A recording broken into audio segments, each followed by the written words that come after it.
ಸಮಾಹುತ ಭೀಷ್ಮಕ ಕನ್ಯೆಯಾಯೇ ಅಂತ 3ನೇ ಸ್ಕಂಧ ಭಾಗವತದ್ದು, ಅಲ್ಲಿ 3ನೇ ಅಧ್ಯಾಯ 3ನೇ ಶ್ಲೋಕ. ಅದರ ಭಾವಾರ್ಥ ಮತ್ತು ವಿಜಯಧ್ವಜರ ವ್ಯಾಖ್ಯಾನ ಅದನ್ನು ನೋಡಿದ್ದೀವಿ. ಹಾಗೆ ಭಾಗವತ ತಾತ್ಪರ್ಯದ ಸಾರವನ್ನು ಕೂಡ ನೋಡಿದ್ದೀವಿ.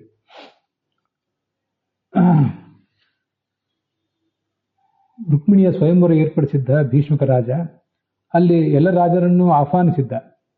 ಅವರು ರುಕ್ಮಿಣಿಯನ್ನು ವರಿಸಲಿಕ್ಕೆ ಸಮರ್ಥರು ಅಂತಲ್ಲ, ಆದರೆ ಕ್ಷತ್ರಿಯರು ಅನ್ನೋ ಕಾರಣದಿಂದ ಅವರನ್ನು ಕರೆದಿದ್ದ.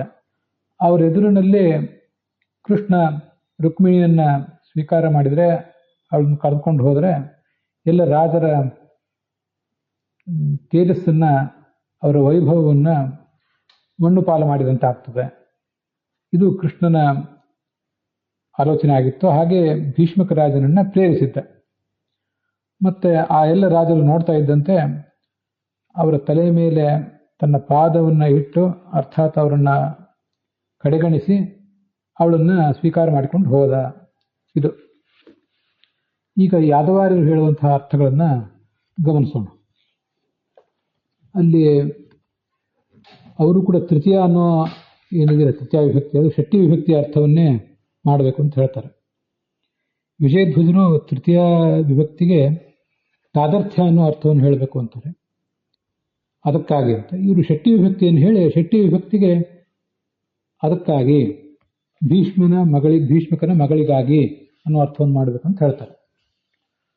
ಮತ್ತಲ್ಲಿ ಸವರ್ಣ ಅಂತ ಶಬ್ದ ಇದೆ. ಸವರ್ಣ ಅಂದರೆ ಸಮಾನವಾದ ವರ್ಣ.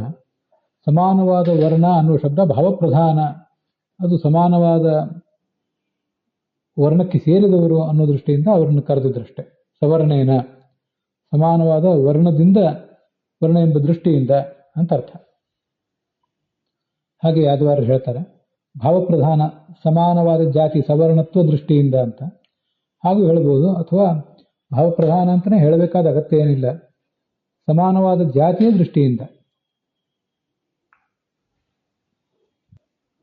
ಸಮಾನ ವರ್ಣ ಯಶಾಂ ಅಂತ ಬಹುರೀಹಿ ಮಾಡಿದರೆ ತೇಷಾಂ ಭಾವ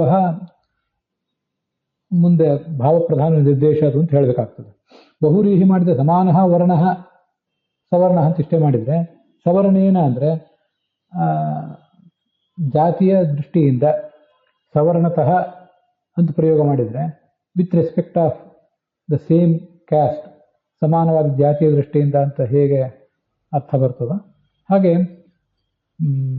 ಪಂಚಮಿ ವಿಭಕ್ತಿ ಅದರ ಮೇಲೆ ತಹಸೀಲ್ ಪ್ರತ್ಯಯ ಹೇಳುವುದೇನು, ತೃತೀಯ ವಿಭಕ್ತಿ ಹೇಳುವುದೇನೋ ಎಲ್ಲ ಒಂದೇ.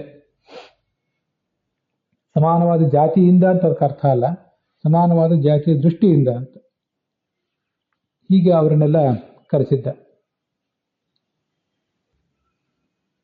ನ ಅಂದರೆ ಸುಪರ್ಣ ಎಂಬಲ್ಲಿ ನ ಅಂದರೆ ಆನಂದ ಅಂತ ಅರ್ಥ. ಕೃಷಿರ್ಭೂವಾಚಕ ಶಬ್ದ ನಶ್ಚ ನಿರ್ವೃತ್ತಿವಾಚಕ ಅಂತ ಮಹಾಭಾರತದಲ್ಲಿದೆ. ಹಾಗೆ ಯಾದವಾರ್ಯರು ಕೂಡ ನಶ್ಚ ನಿರ್ವೃತ್ತಿವಾಚಕ ಐತಿ ಅಭಿಧಾನಾತ್ ಅಂತ ನ ಅನ್ನೋದು ಆನಂದ ಅನ್ನೋದು ಅರ್ಥವನ್ನು ತೋರಿಸ್ತದೆ.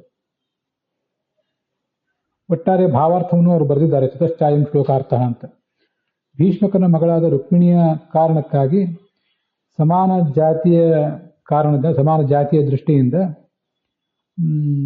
ಕ್ಷತ್ರಿಯರೆಂಬ ಕಾರಣಕ್ಕಾಗಿ ಅವ್ರನ್ನ ಕರೆದಿದ್ರು ಹೊರತು ರುಕ್ಮಿಣಿಗವರು ಯೋಗ್ಯರು ಎಂಬ ದೃಷ್ಟಿಯಿಂದ ಏನಲ್ಲ. ಅಂಥ ರಾಜರ ವೈಭವವನ್ನು ನಾಶ ಮಾಡುವ ದೃಷ್ಟಿಯಿಂದ ಕೃಷ್ಣ ಹೀಗೆ ಅವರನ್ನು ಕರೆಸಿದ್ದ. ಭೀಷ್ಮಕನಿಗೆ ಆ ಬುದ್ಧಿಯನ್ನು ಹಾಕಿದ್ದ. ಮತ್ತು ಅವ್ರನ್ನೆಲ್ಲ ತುಚ್ಛೀಕರಿಸಿ ಅವನು ತನ್ನ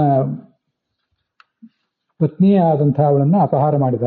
ಸ್ವಭಾಗಂ ಸ್ವಸ್ಯೈವ ಯೋಗ್ಯಳಾದಂಥ ಅವಳನ್ನು ಅಪಹಾರ ಮಾಡಿದ ಅಂತ ಇಷ್ಟು ಯಾದವಾರ್ಯರು ಬರೆದಿದ್ದಾರೆ. ಭಾಗವತ ತಾತ್ಪರ್ಯದಲ್ಲಿ ಸವರ್ಣ ಮಾತ್ರ ಯೋಗ್ಯತೆಯ ಅಂತ ಹೀಗೆ ಪಾಠ ಇರೋದನ್ನು ಗೋವಿಂದಾಚಾರ್ಯ ತೋರಿಸ್ತಾರೆ. ಉಳಿದ ಕಡೆ ಎಲ್ಲ ಸವರ್ಣ ಮಾತ್ರತೆಯ ಅಂತ ಇಷ್ಟೇ ಪಾಠ ಇದೆ. ಯೋಗ್ಯತೆಯ ಅನ್ನುವುದು ಇಲ್ಲ. ಭೀಷ್ಮಕಸ್ಥೇನ ಹರಿಣ ರಾಜ್ಞಾಂ ಪರಾಜಯಾರ್ಥಮೇವ ತೇ ಸಮಾಹೂತಾಃ. ಭೀಷ್ಮಕನೊಳಗಿದ್ದ ಹರಿ ಆ ರಾಜರನ್ನ ಸೋಲಿಸಬೇಕು ಅಂತಲೇ ಅವ್ರನ್ನ ಕರೆಸಿದ್ದ. ಇದು ಅನಂತ ತೀರ್ಥರು ಬರೆಯುವ ಅರ್ಥ. ಶ್ಲೋಕದ ಒಟ್ಟಾರೆ ಅರ್ಥವನ್ನು ಯಾದವೇಂದ್ರರಾಗಲಿ ಅನಂತ ತೀರ್ಥರಾಗಲಿ ಬರೆದಿಲ್ಲ. ಅದನ್ನು ಗೋವಿಂದಾಚಾರ್ಯ ಹೇಳ್ತಾರೆ. ಅದು ಈಗ ನಾವು ನೋಡಬೇಕಾದದ್ದೇ. ಭೀಷ್ಮಕ ಕನ್ಯಾಯ ಅರ್ಥೆ, ಅವಳಿಗಾಗಿ ಅಂತ ತೃತೀಯ ವಿಭಕ್ತಿ ಷಷ್ಠಿ ವಿಭಕ್ತಿ ಅರ್ಥದಲ್ಲಿದೆ. ಅಥವಾ ತೃತೀಯ ವಿಭಕ್ತಿಗೆ ಭೀಷ್ಮಕ ಕನ್ಯೆಯ ನಿಮಿತ್ತಭೂತಯ, ಅವಳನ್ನು ನಿಮಿತ್ತ ಮಾಡಿಕೊಂಡು, ಈ ಅರ್ಥನೂ ತುಂಬ ಚೆನ್ನಾಗಿದೆ. ತೃತೀಯ ವಿಭಕ್ತಿಗೆ ನಮಗೆ ಬೇಕಾದಂತಹ ಅರ್ಥವೇ ಅಲ್ಲಿ ಸಿಕ್ಕಿಬಿಡ್ತದೆ. ಆಚಾರ್ಯರು ಭಾಗವತ ತಾತ್ಪರ್ಯದಲ್ಲಿ ಹೇಳಿದ್ದು ಕನ್ಯಾಯ ಅರ್ಥೆ ಅಂತ ಹೇಳಿದ್ದಾರೆ. ಆದರೆ ಕನ್ಯೆಯ ನಿಮಿತ್ತಭೂತಯ ಅಂತ ಅರ್ಥ ಹೇಳಿದ್ರು ಆಚಾರ್ಯ ಹೇಳಿದ ಅರ್ಥಕ್ಕಿಂತ ಭಿನ್ನವಾದ ಅರ್ಥವಾದರೂ ಅದು ತಪ್ಪೇನಲ್ಲ. ಸವರ್ಣ ಅಂದರೆ ಕ್ಷತ್ರಿಯತ್ವವೆಂಬ ಸಮಾನವಾದ ವರ್ಣತ್ವ, ಅದೊಂದನ್ನು ನಿಮಿತ್ತವನ್ನಾಗಿಟ್ಟುಕೊಂಡು. ಉಳಿದ ರಾಜರನ್ನು ಸೋಲಿಸಬೇಕು ಅನ್ನುವುದು ಈ ಭೀಷ್ಮಕನ ಆಲೋಚನೆ ಇರಲಿಲ್ಲ. ಆದರೆ ಭೀಷ್ಮಕನೇ ಒಳಗೆ ನಿಂತು ಆತನಿಗೆ ಬುದ್ಧಿ ಕೊಟ್ಟ ಭಗವಂತನ ಆಲೋಚನೆ ಹೀಗಿತ್ತು. ಭೀಷ್ಮಕಸ್ಯ ಮತಿ ಹರಿಣಾ ದತ್ತ. ಅನಂತ ತೀರ್ಥರು ಬೇರೆ ಅರ್ಥ ಹೇಳ್ತಾರೆ. ಸುಪರ್ಣ ಅಂದರೆ ಗರುಡ. ಆ ಗರುಡ ತನ್ನ ಭಾಗವಾದ ಅಮೃತವನ್ನು ದೇವತೆಗಳಿಂದ ಕಿತ್ತುಕೊಂಡು ಹೋದಂತೆ. ಆಚಾರ್ಯ ಹೇಳಿದ ಅರ್ಥ ಅದಲ್ಲ.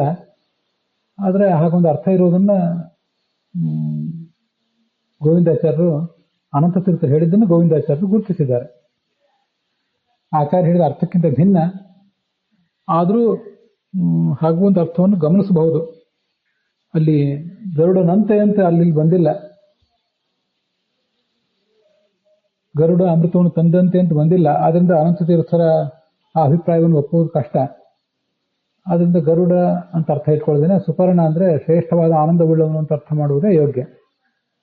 ಇದು ವಲ್ಲಭಾಚಾರ್ಯರು ಅವನು ಸ್ವಯಂ ಗರುಡ ರೂಪವನ್ನು ತಾಳಿ ಬಂದ, ಗರುಡನನ್ನು ಏರಿ ಬಂದ ಅಂತ ಹೀಗೆಲ್ಲ ಅರ್ಥ ಹೇಳ್ತಾರೆ.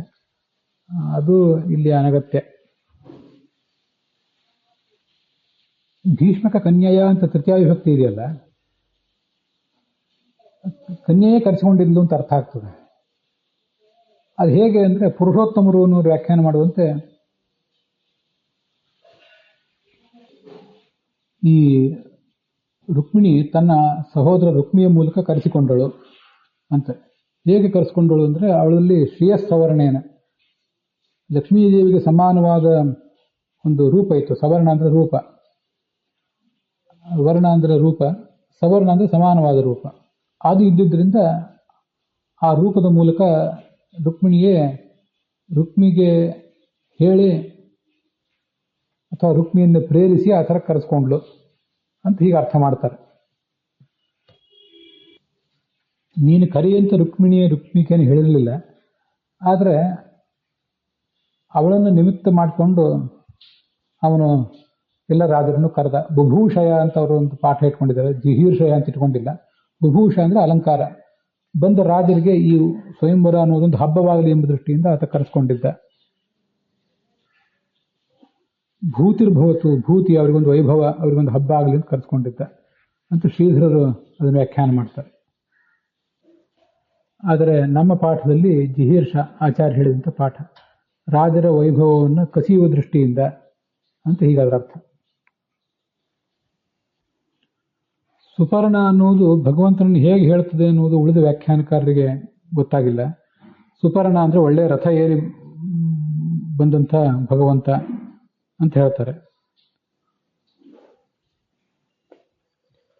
ಹೀಗೆ ಸುಪರ್ಣ ಎಂಬ ಶಬ್ದಕ್ಕೆ ಬಹಳ ಆನಂದವುಳ್ಳವನು ಅಂತ ಅರ್ಥ ಮಾಡಿದ್ದರಿಂದ, ಮತ್ತು ಸ್ವಯಂ ಭಗವಂತನೇ ಭೀಷ್ಮಕ ರಾಜನಿಗೆ ಬುದ್ಧಿ ತಲೆಯಲ್ಲಿ ಹುಟ್ಟಿಸಿ ಅವಳನ್ನು ಕರೆಸಿಕೊಂಡಿದ್ದ ಉಳಿದೆಲ್ಲ ರಾಜರನ್ನು ಅಂತ ಅರ್ಥ ಮಾಡಿದ್ದರಿಂದ ನಮ್ಮ ವ್ಯಾಖ್ಯಾನ ಸಾರ್ಥಕವಾಗಿದೆ. ಅದರೊಂದಿಗೆ ಇವತ್ತಿನ ಈ ಭಾಗ ಸಮಾಪ್ತ ಆಗಿದೆ.